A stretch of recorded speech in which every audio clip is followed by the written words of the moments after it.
2.5 months. Out of that.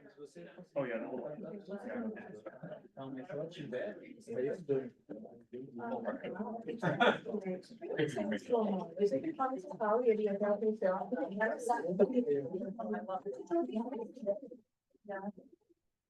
Right. Looks like everything's good. Good on your end.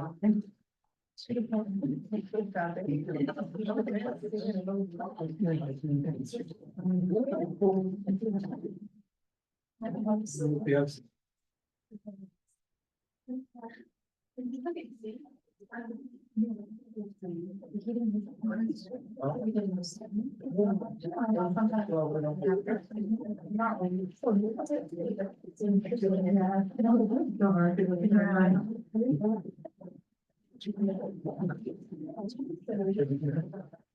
So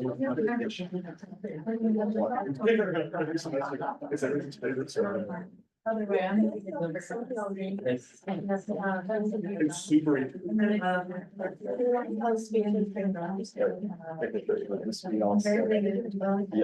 do you want to do this?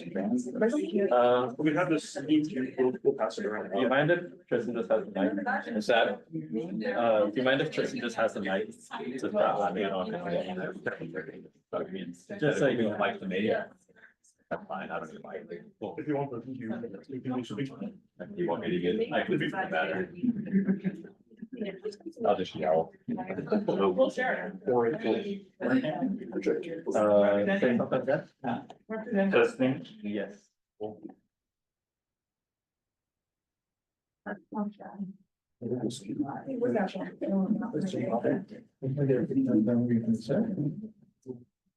I think it's just for you to be able to kind of throw it around because it's soft, but nobody got it. I got a copy of that in the book. Everybody passes it. No, I read the Stephen King forward though. Yeah. I just I'm gonna get a count. It made me want to read it. Yeah, exactly. How's your semester going?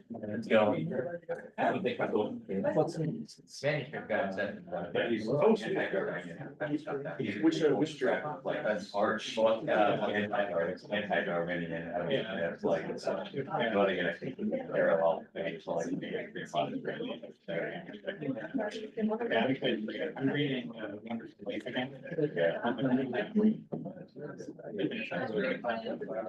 School is amazingly good at like, at some of his, the way he contextualizes some of those types of photos. You got an outstanding introduction on use of the heresies. Yeah.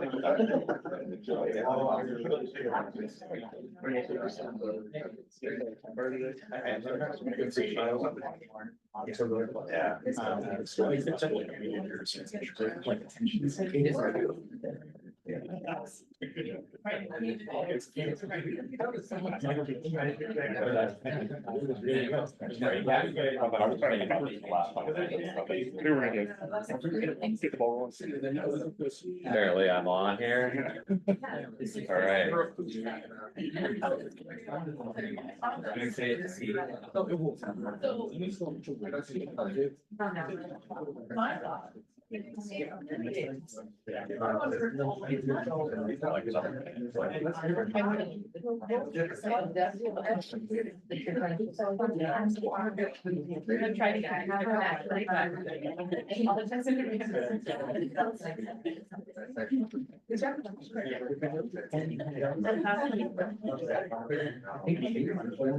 There are a bunch of stuff out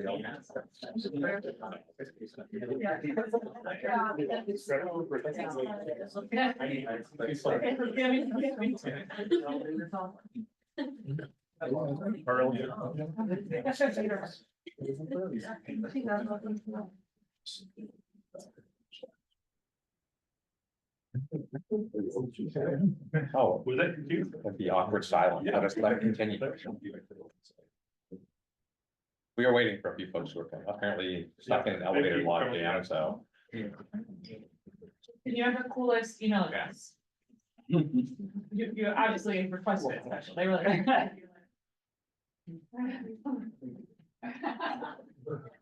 Okay. Makes me excited about your email. All right, so thank you all for coming. So it is my pleasure to introduce Tristan Schramer, who's a PhD student in my lab. And this is his prelim seminar. So Tristan comes to us with a bachelor's degree from the University of Illinois, Urbana-Champaign, and a master's from Clemson, where he worked on population genomics of water snakes and venom evolution in several neotropical species of snakes as well. And one of the things to know about Tristan, if you don't already know this, is that Tristan really is an exceptional chronological natural historian. And beyond the sort of things you're going to hear about today, I mean, Tristan knows more than anyone I know about snakes in the Midwest in particular. Like pretty much if you have a thing you want to know about herpetology and especially snakes in the Midwest, you know, Tristan knows it. So he's kind of all over the Prairie Peninsula. And he has a number of published a number of papers through his master's work, but he also has contributed a lot of other knowledge to the form of natural history notes. So I think he has 17 or more natural history observations involving diets of species or geographic range extensions and other things like that. And I think maybe my favorite fact about Tristan is that, so how many of you use iNaturalist? So there's an equivalent to iNaturalist, which is more herpetologically focused, called HerpMapper. And there are a number of reasons why HerpMapper has kind of gone separate from iNaturalist, relating to the fact that herps are often fairly sensitive in terms of releasing, putting very specific locational information out there. But I think last time I checked, Tristan was like the all-time leader for snake observations on HerpMapper. I don't know offhand right now, but like probably 5,000 to 6,000. Now, there may be people in this audience right now who are taking this as a challenge. We're not looking at anybody, but anyways. So with that aside, I'll turn this over to Tristan, who's going to tell us about ecophylogenetic and geographic constraints on species formation and cohesion in squamate reptiles. Right. Thank you for that introduction, Dan. I guess I'll get straight into it. There are a couple of fundamental questions in ecology and evolutionary biology that pertain to speciation and biodiversity research. Mainly, how do species form and what regulates variation in speciation rate and species richness across taxa, geographic regions, time, and different environments. Take, for instance, the variation in the species richness realized between these three tetrapod clades here in South America. However, due to the sheer breadth of these questions, the speciation research paradigm itself has been approached from two more or less opposing directions. One more microevolutionary approach geared toward the evolution and maintenance of isolating barriers between extant populations. For instance, how does reproductive isolation evolve? And also a more macroevolutionary approach investigating both intrinsic and extrinsic factors associated with speciation dynamics.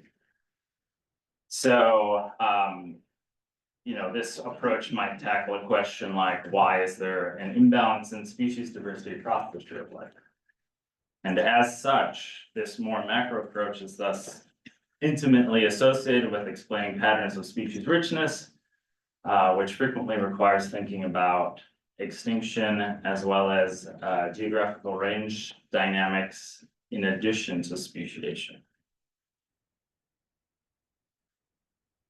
However, this micro to macro dichotomy has produced some subdisciplinary dissonance in the form of a conceptual rift that pertains to how these two things, microevolution and macroevolution, are interconnected. Specifically, can we predict patterns of diversity from understanding our speciation mechanisms? Or more plainly, are macroevolutionary patterns simply generated through the accumulation of microevolutionary processes? Fortunately, the recognition of this problem in our understanding of speciation is becoming a bit more prominent, and there are now increased efforts to generalize and bridge these distinct research programs.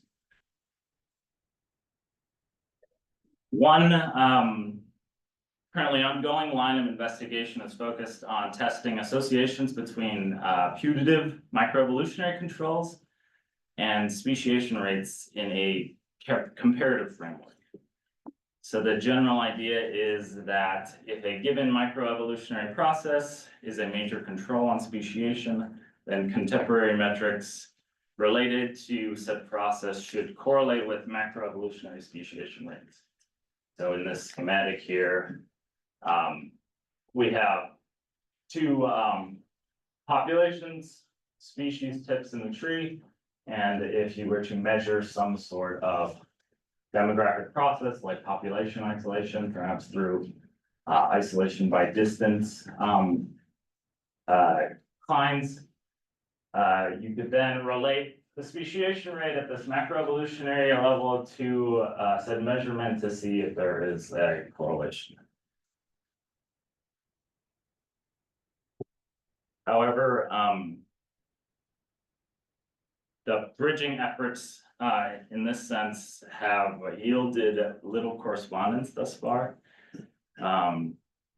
So these microevolutionary measurements or proxies have been are apparently decoupled from macroevolutionary speciation rates.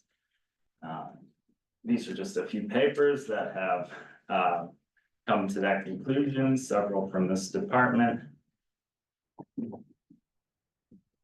And all of this research has prompted a greater suspicion for the prominent role of ecological and population demographic processes in modulating the rate of species accumulation. And there are many potential reasons for this micro-macro mismatch. So I'll just point out a few here, which include but are not limited to the multidimensionality and protracted nature of speciation itself, the overemphasis on reproductive isolation and shallow population divergence, the neglect of ecological and demographic processes that mainly pertain to isolate ephemerality and persistence, variability in taxonomic, spatial, and temporal scope, inconsistent measurements and reporting, as well as just general difficulty in controlling variables and isolating components and contributions of distinct facets of the speciation process. But all of this begs the question, how should we be thinking about speciation amidst all these difficulties? And ultimately how can we improve on the current paradigm?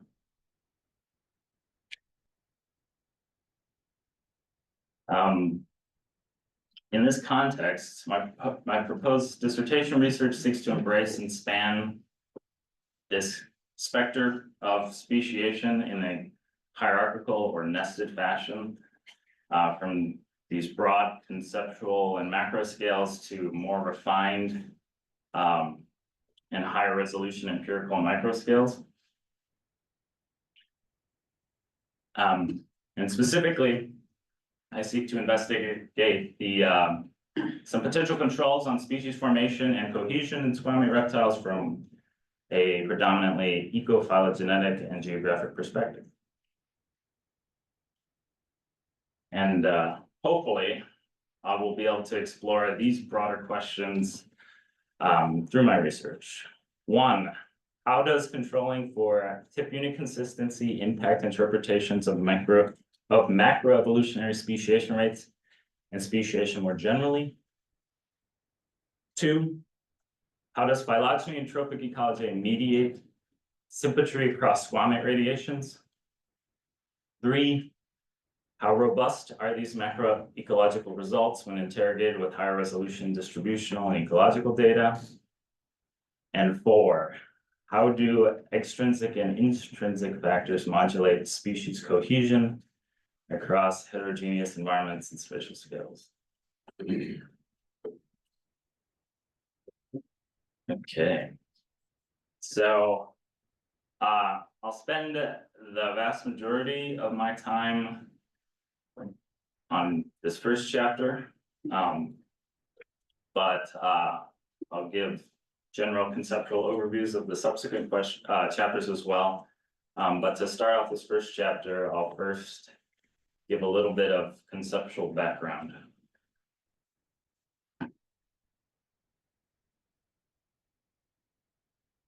Okay, so before we really get into things, I want to point out that our conceptions of the species frame one's entire research program, speciation. So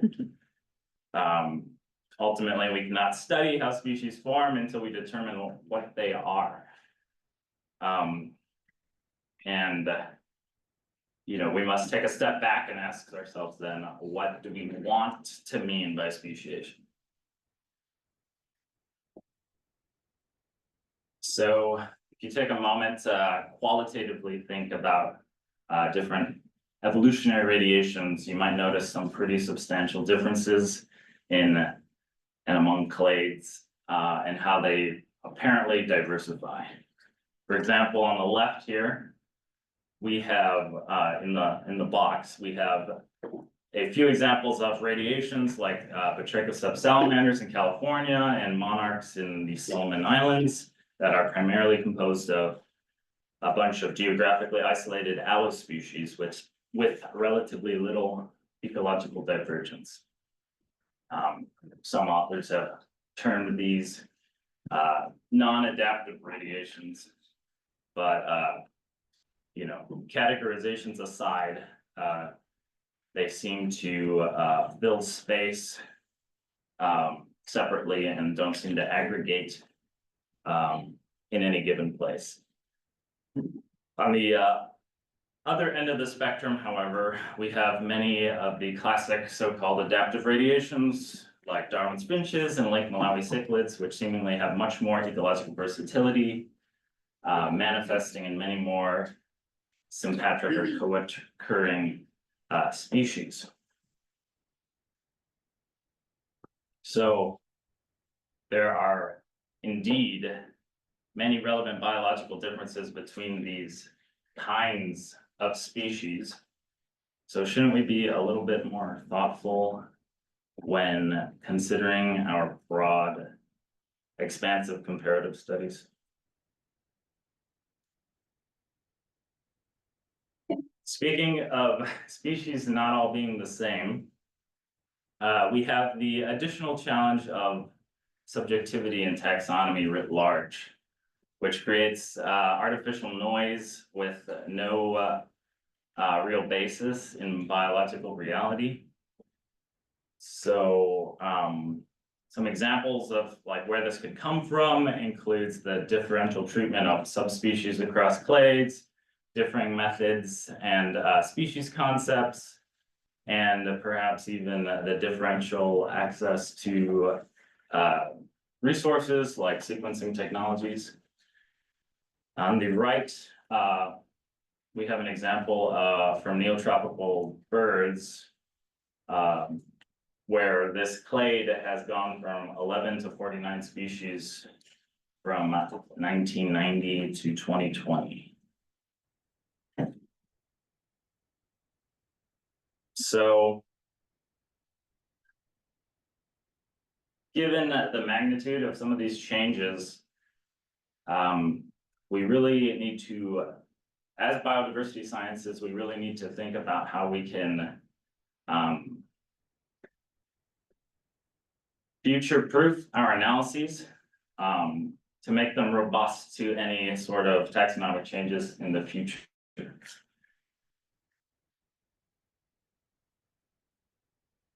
So a lot of this first chapter involves how ways in which we can mitigate the potential compounding effects of taxonomic biases and improve general tip unit consistency and objectivity in these large comparative analyses. So we're thinking about species and how we should compare them. In the past, there has been a huge focus on reproductive isolation due to the biological species concept. However, geographic isolation supplies only ambiguous information about reproductive isolation in this context. And that has also been somewhat reiterated in more recent works like Koine-Noor. But ultimately, when we get down to it, most species concepts will diagnose the same species units in sympatry. And the main axis of where they differ is how they treat allopatric or hybridizing taxa. So can we apply sympatry as a consistent yardstick to benchmark our phylogenetic tip units? If we follow a null like the one posed by Jim Mallett here, if there is no evidence for separate species from sympatric overlap, closely related allopatric forms should most likely be considered conspecific.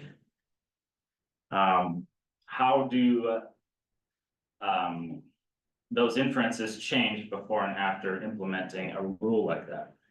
So the rest of chapter 1 here, I'll go through kind of my process in implementing this, and mainly getting into how speciation rates change across the squamate tree of life if we consolidate these allospecies into composite tips. Okay, so just reiterating the aims here. How does controlling for this tip unit consistency impact macroevolutionary speciation rates and interpretations? And then show you how I collapse allospecies into these composite tips, and then summarize and compare some of the changes to speciation rates before and after doing this. So just really briefly, the data are from a recently published squamate phylogeny from Title et al. And the ranges I used for these analyses are from the GARB data set. And overall, there are about 7,000 species shared between the two data sets.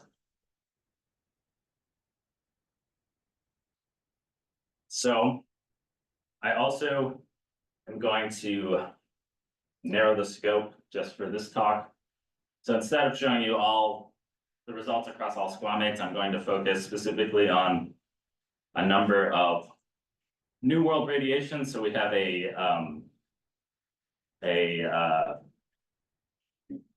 the same geographic arena for all of these radiations, and we'll see how collapsing allotaxa affects these clades. But really quickly, instead of showing, because a lot of these clades are very uneven in size, I break down some of the larger clades. Whoops. So into slightly smaller units, and I will be presenting these smaller clades in subsequent figures.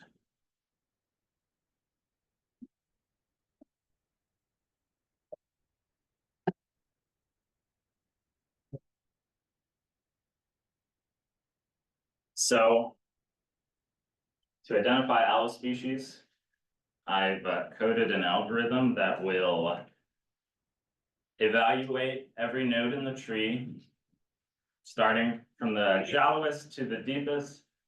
And at any given node, it will evaluate whether any of the descendants achieves sympatry.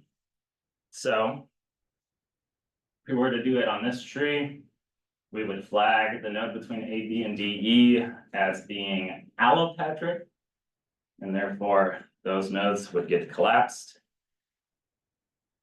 So eventually, we would end up with composite tips composed of A and B, as well as D and E. And we can look at these same data in a different way, using matrices. So this is a pairwise matrix, showing the tree on the side of the phylogenetic relationships.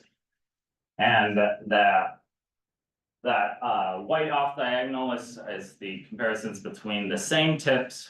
So those are null effectively.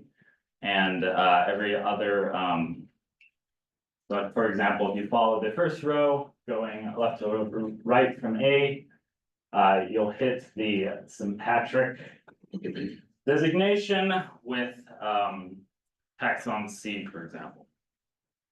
So that's just generally how you'll read these. I'll show some real data as well. So just for a frame of reference and how this all was implemented, these are the New World garter snakes and water snakes. They're a lovely clade in that radiated in North America in the last 15 to 20 million years or so. And I'm going to come back to them later on, so just keep that in the back of your mind. But if we implement this algorithm on this tree, we end up with this. So there are a number of allo species here. And you'll notice that there are doubleton clades, where it's a single sister pair, and there's also these triplets. And depending on how allopatric irradiation might be, you might also find quartets and even larger alloclades with them. So if we look at that same tree in a matrix format, this is what we see. So you'll see that the dark blue here is represents a pairwise sympatry, and you can kind of see how the patterns in this matrix are affecting the collapsing of the nodes. And in the next slide, I'll show you how a bunch of different clades look in this matrix format. So if we blow these up, you'll see that sympatry frequencies among clades kind of vary quite a bit, especially between lizards and snakes.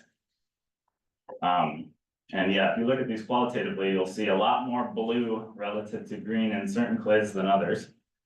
And if we calculate the actual pairwise frequencies for these clades, there's quite a bit of difference, mainly between snakes and lizards. So snakes on average seem to have an order of magnitude more sympatry than lizards do. And just to remind you all as well, if we scale these matrices according to the species richness in their clades, this is what we would see.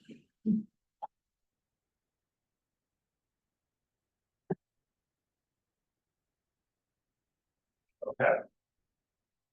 So we have collapsed all the allo species in the tree, and we've measured speciation rates, and now we want to compare those to speciation rates from the pre-collapse tree. So that's what the pre and post will represent in all of these subsequent figures. On the top here, I have the thamnophenes, and the bottom I have the liolini, and they're just example representative snake and lizard clades respectively. So speciation rates, of course, occur across a distribution within these clades. So in the light green, we have the pre collapsing speciation rates, and in the dark green we have post. And if we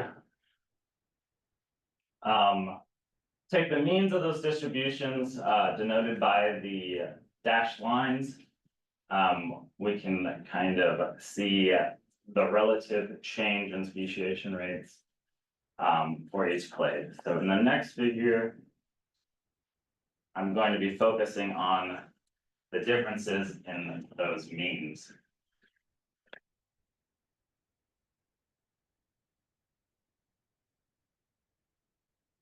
Okay.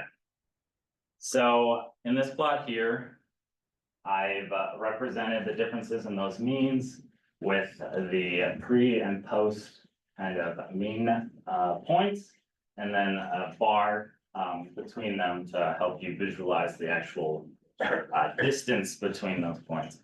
And I've ranked them according to the pre-speciation rates. And I mean, right off the bat, you'll kind of notice that there tends to be larger drops in the clades that have higher speciation rates to begin with. But you also notice that there's quite a bit of variability between clades, where even some slow speciating clades had relatively large drops in speciation rate after collapsing allotaxa. And one thing I would like to point out here as well is that the lyolemines and the lampropeltines in particular have the largest drops for lizards and snakes. They are clades of interest, one, because the lampropeltines have had pretty significant debates regarding taxonomic inflation in recent years.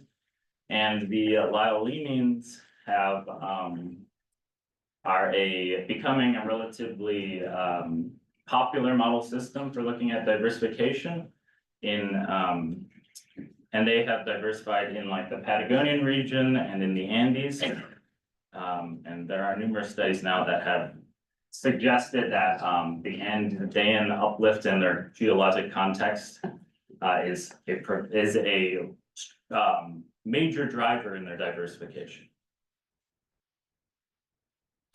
So kind of the big takeaways here are just that there are some marked differences in the frequency of sympatry achieved among these clades, particularly when we compare snakes and lizards. And collapsing these allospecies has variable effects on speciation rates across clades, but it may be an indication that clades are diversifying via distinct mechanisms. And some of these exceptional speciators may owe their own diversification to their geographic context rather than their intrinsic properties. So this might provide utility in trying to separate some of those features. And finally, we may be able to use the collapsing allospecies to as a kind of macroevolutionary yardstick or heuristic to understand the heterogeneity and speciation rates, but with speciation being more representative of the actual accumulation of species in space. And this might help us better understand diversity dependence and diversification and speciation area relationships more generally.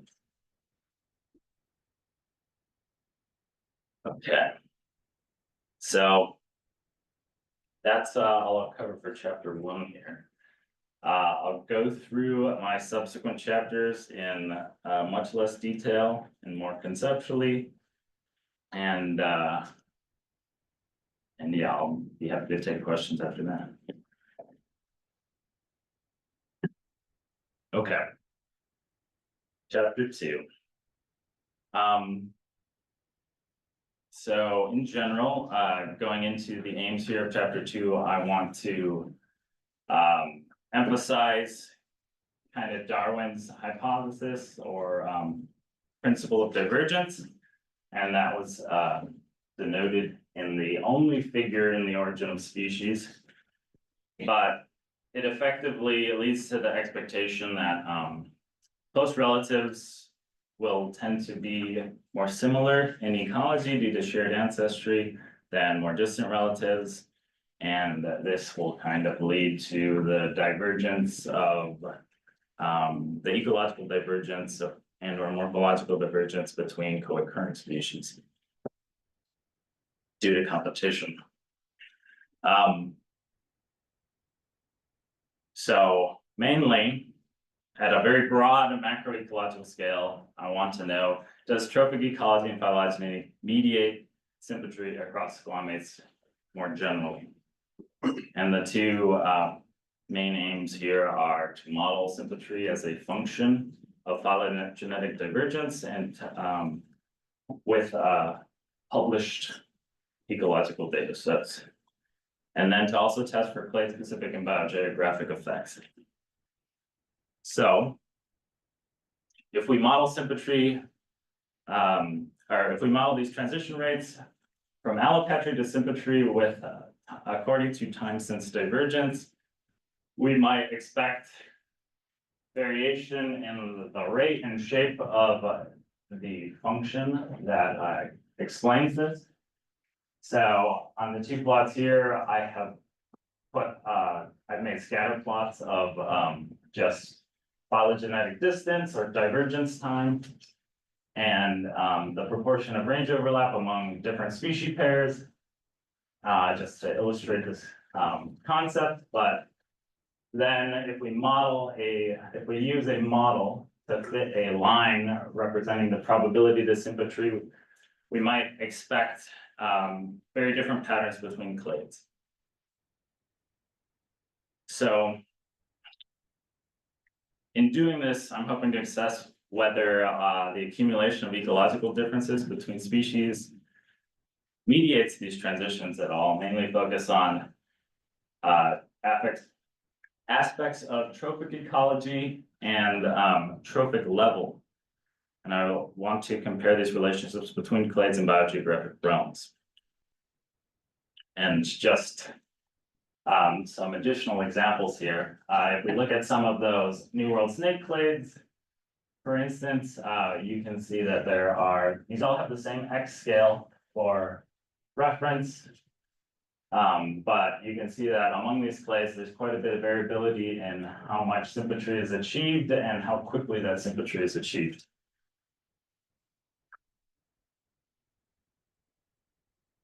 So that's the main gist for chapter 2. I'll then move on to chapter 3, which is more highlighting empirical data collection, as well as kind of the validation, the robustness of these macroecological inferences. So ultimately, the scale at which we study phenomena may impact our inferences. We might expect that at these huge macroecological scales that they're at a scale large enough where ecological processes may be diluted in the data. So focusing on narrowing the scale at which we examine some of these features and applying these ecophylogenetic ideas to examine the spatial turnover in like species pools and assemblage structure. So by ecophylogenetics, I simply mean that the phylogenetic kind of structure of the local assemblage, meta-community, or species pool for a given cell in a raster, for instance, might have different patterns. And because just given whether or not the traits are conserved or not can suggest different mechanisms of a species assembly. Of course, there are many caveats that come with that, but this figure, I think, nicely illustrates some of those interpretations. Okay, so more specifically, can high resolution distributional and ecological data refine the inference of ecological signals in these macro scale patterns? And the two major aims here will be to generate and compile trophic, distributional, climatic, and topographic data at much finer scales for a single New World radiation, the thamnophenes, so that clade I pointed out specifically earlier of garter snakes and water snakes. And I hope to compare those results with chapter 2 to examine how the transitions between these scales affects our inferences. Oh. So just to reiterate, these are some of the thamnophenes. They have radiated across North America. And a couple of neat features of this clade is that they have several kind of general ecomorphs. There are aquatic species, terrestrial species, fossorial species, and many intermediates along that spectrum. But there's also quite a bit of dietary and trophic innovation in this clade, where there are crayfish specialists, slug specialists, catfish specialists, among other things. So there's a lot of specialization that is going on when they co-occur. And I'm interested in kind of dissecting how phylogeny and those trophic aspects interplay with each other. So as part of this chapter, I'm kind of hoping to collect and compile a bunch of primary trophic data through museum specimen collection, dissections in natural history collections, as well as mining citizen science databases as well, like iNaturalist, which I've already started doing. For instance, there are now over 1,300 diet observations for the common garter snake, for instance. So there's quite a lot of data that can be obtained through some of these means. And I think taking a closer look at some of the intraspecific variation that exists will really allow us to make better inferences regarding some of these things.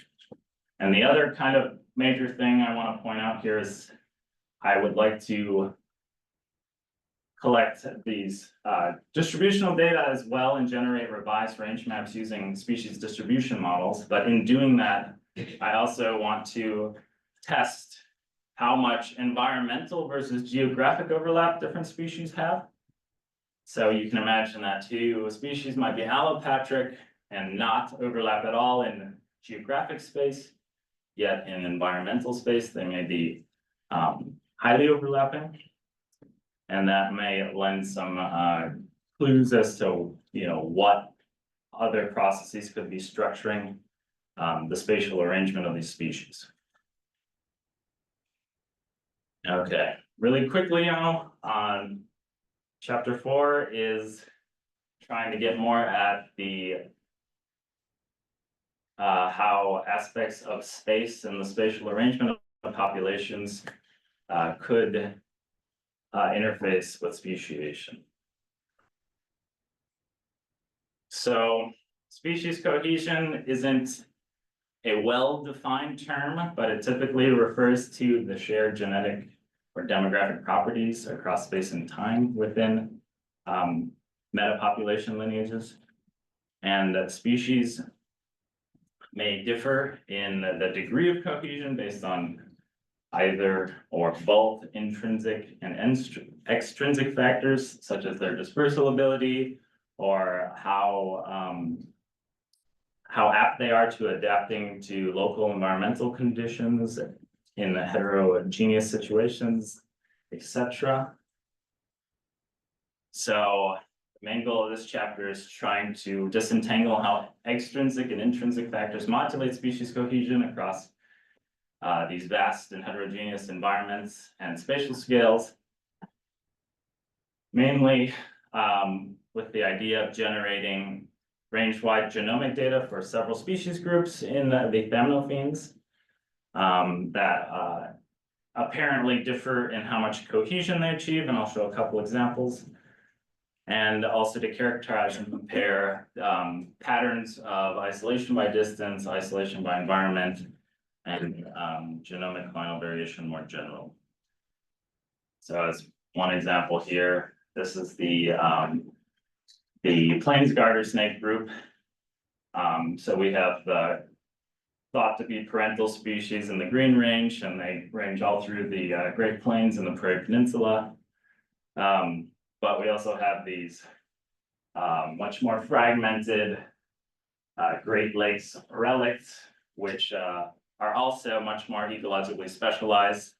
Both of those two species there, the Butler's garter snake and the short-headed garter snake, specialize on earthworms, which is a curious thing in and of itself, given that earthworm diversity post-glaciation was extremely low. And then this is kind of a contrasting example with the ribbon snake clade, which also have like some of the slowest speciation rates of the group. So the eastern ribbon snake in blue and the western ribbon snake in green have span quite a bit of latitudinal range and environments.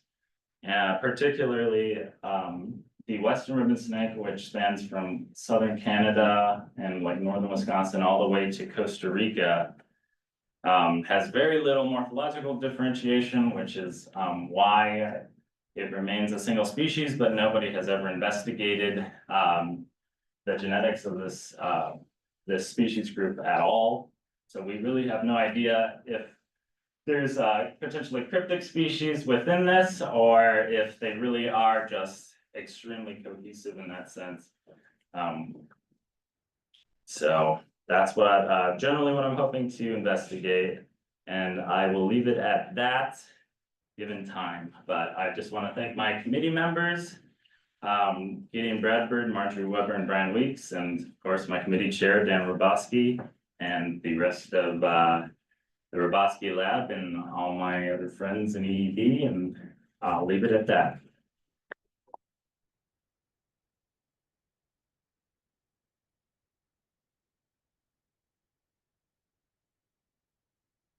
I think we have plenty of time for questions.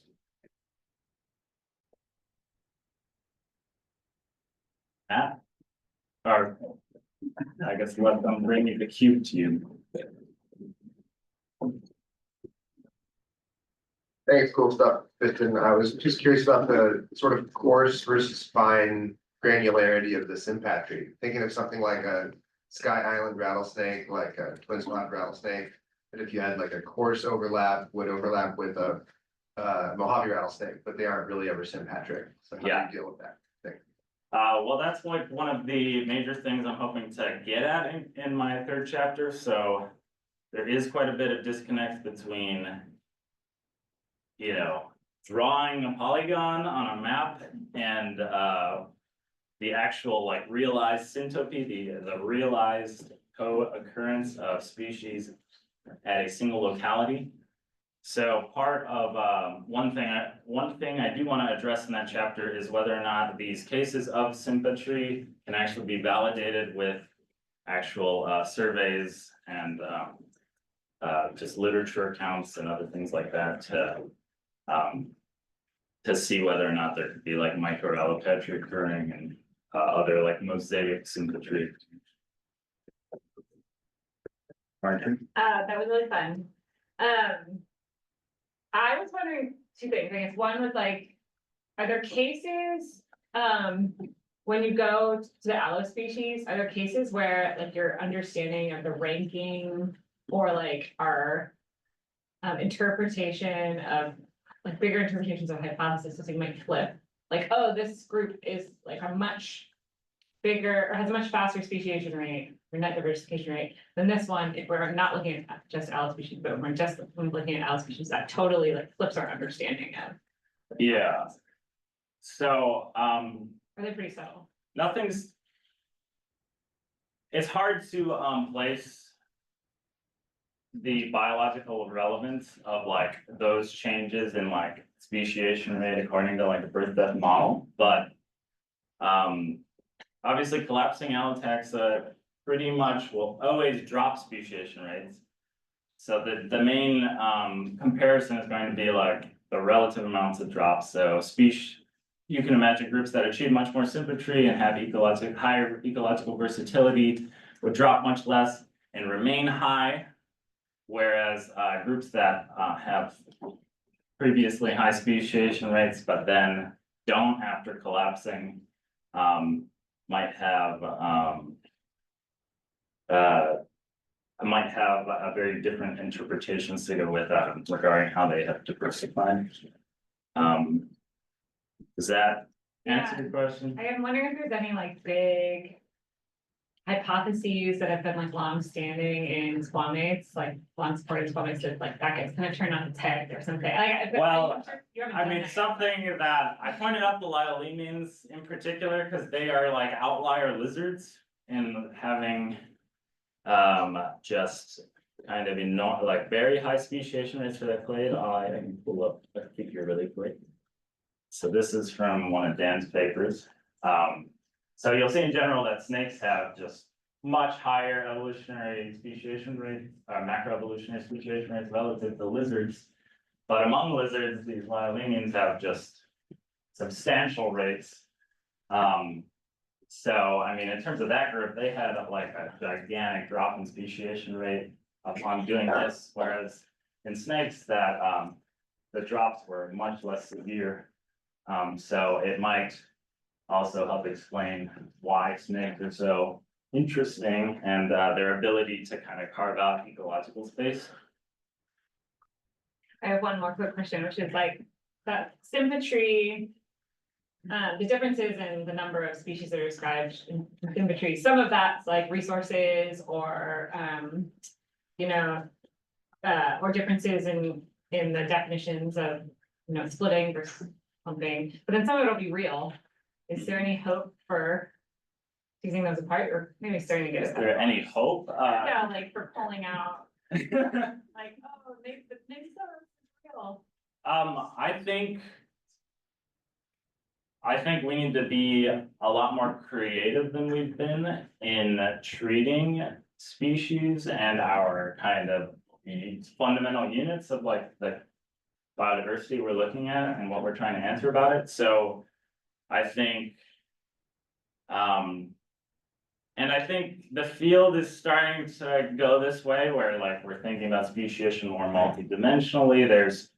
There's parts of like the speciation hypercube that are kind of distinct from other parts. And I think kind of looking at it more flexibly. So if we're interested in like these big patterns of species accumulation in space, this allo species collapsing approach might actually be a useful tool because it would actually kind of normalize speciation rates according to how fast those rates accumulate species in space. So I think there is hope in that realm, like conceptually. In terms of resolving like the general like species problem and how that relates to our understanding of speciation, I don't think it'll provide any hard answers or anything, but I think just opening your mind and thinking flexibly in regard to where we kind of put that species boundary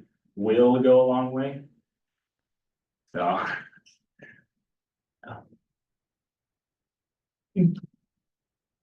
Yeah, that was great.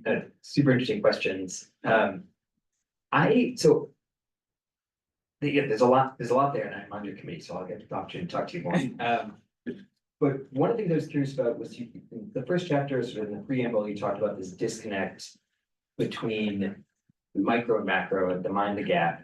And one of the areas of disconnect was this sort of lack of acknowledgement of demographic processes like population or species persistence, or the persistence of evolved reproductive isolation. And I guess I was curious whether wanted to hear more thoughts about that. I wanted to hear your thoughts about how you're able to sort of incorporate that into the stuff that you're thinking about. And then I have another question, but I'll leave it if there's more time at the end. Yeah, that's a good question. So, you're also on my lab mates committee, Mateos, and he has looked at persistence, ecological persistence, a lot more directly. Though I do think, I'm just gonna pull this up really quick. I do think that, with persistence as well, we're probably going to have to get creative in the approaches that we kind of try and disentangle some of these things. So if you make the assumption that species that do achieve, close relatives that do achieve sympatry might have the greater likelihood to persist because they have evolved enough, potentially enough, or a high enough degree of coexisting mechanisms in the form of reproductive isolation or ecological disparity that allows them to coexist with their close relatives. If you extend that to persistence, and we assume that these rates of achieving sympatric taxa might be more fair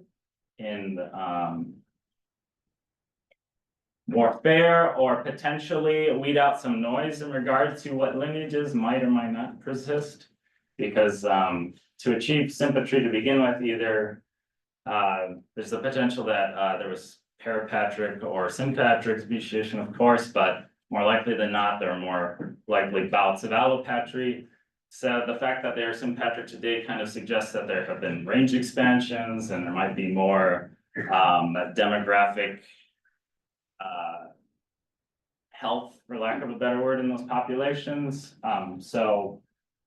Doing this exercise of collapsing allotaxa might help you kind of weed out some of these lineages that are kind of maybe unlikely to persist, these things that are small isolated populations on island tops and such that might not have very high chance of persisting into the macroevolutionary record. Is there anything else about that? I guess I was curious about the timeline. I guess I was curious about the timeline over which you expect to see a lack of persistence upon secondary contact and sympatry. Like, is it fair to say that because we observed these taxa, these groups currently co-occurring, they're likely to continue to co-occur? How long does it take for fusion to happen, or how long does it take for competitive exclusion to happen? Yeah, and I think we still have a very poor understanding of that timescale. And that's one of the things I would hope I could attempt to address in looking at some of those range-wide phylogeographies. And hopefully do some demographic modeling to see how different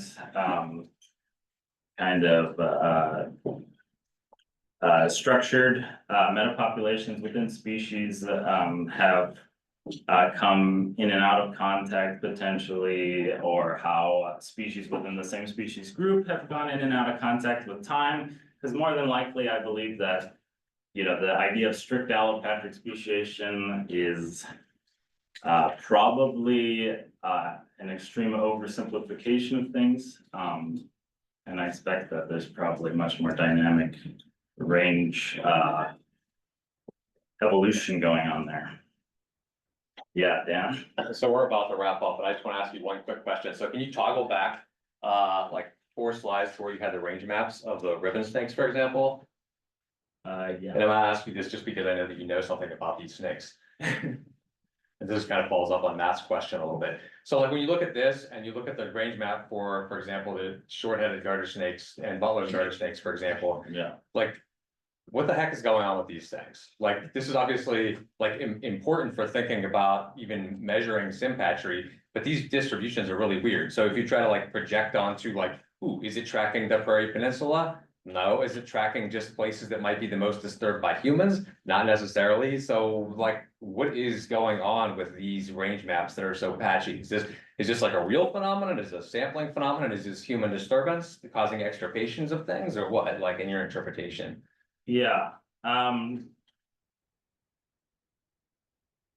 I think, a lot, I mean, the size of the ranges of these populations are like it's real that they are that different. Kind of the fragmentation of like these isolates could probably be interpreted differently, but again, in like all these situations here, it's very agricultural.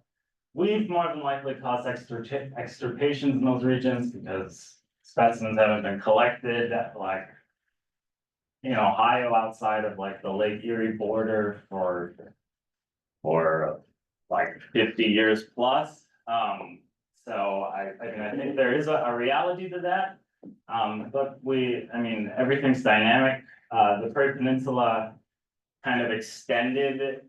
The prairie habitats kind of extended and created the Prairie Peninsula during a hyperthermal period, and that in itself was transient. And ever since that period ended, things have been becoming more moist and less warm, and that kind of created this savanna mosaic. So I think naturally, given that kind of climatic transition, that you would start seeing the natural fragmentation of some of these populations. And then like the short-headed garter snakes in particular are like isolated to the Allegheny Plateau. This is a very specific kind of ecoregion in the state. So I guess I do not think that this is like an artifact of sampling or anything like that. And I do think there is a non-anthropogenic reality in the fragmentation of these ranges. Cool. Guess we're about. I had a comment on the range maps actually, Okay. pretty quick. Yeah, So I've actually seen what I suspect was the plains garter snake outside of the range you have shown there. And where I saw it was in the Arrowhead Peninsula of Minnesota. But why this really stands out to me is I look at where that divide is, and it pretty much follows exactly where people map the ecoregions for the state of Minnesota, and that transition from Yeah. like mixed forest to conifer. So I almost have to wonder if to some extent, there's kind of how much is that coming from direct observation and sampling, and how much is it someone drawing a line that follows the existing ecoregion? It's something Yeah, that yeah. might be worth well, considering. the maps I have up here are from the Peterson field guides of the herps of the eastern US and Canada, and they're all validated with specimens, so they have like a huge specimen database with all the points of specimens. So that's how these maps were drawn, and they're often clipped based on different ecoregion maps and boundaries in that way. But the actual like areas where the range is drawn do have specimens. So it's not like any of these outlier kind of fragments isn't drawn without there actually being a physical specimen there. So it's a minimum. yeah, I mean, there's always a chance that these are a little restrictive, and there's always records of things coming in. So the boundaries are. There's always going to be some evolution there, but that's kind of what I hope to get at with species distribution modeling and more refining them. All right, I think we're about out of time.